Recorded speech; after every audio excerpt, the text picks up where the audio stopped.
Alors, dans la série Culture, philosophie, réflexion, comprendre, je vous ai choisi aujourd'hui un texte de Victor Hugo, extrait de Claude Gueux, écrit en 1834. J'y vais.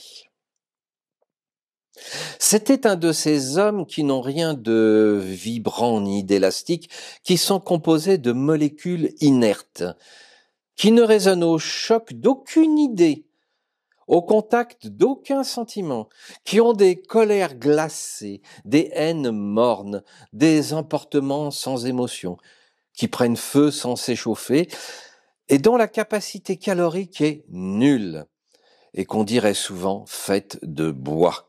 Ils flambent par un bout et sont froids par l'autre. La ligne principale, la ligne diagonale du caractère de cet homme, c'est la ténacité.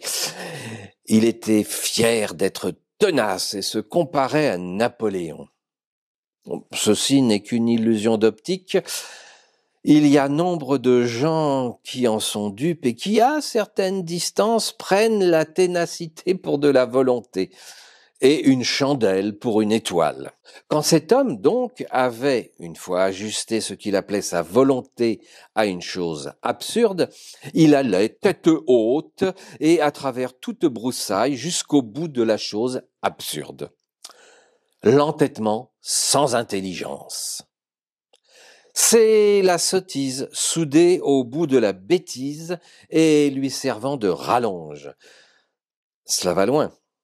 En général, quand une catastrophe privée ou publique s'est écroulée sur nous, si nous examinons, d'après les décombres qui en gisent à terre, de quelle façon elle s'est échafaudée, nous trouvons presque toujours qu'elle a été aveuglément construite par un homme médiocre et obstiné qui avait foi en lui et qui s'admirait. Il y a par le monde beaucoup de ces petites fatalités têtues qui se croient des providences.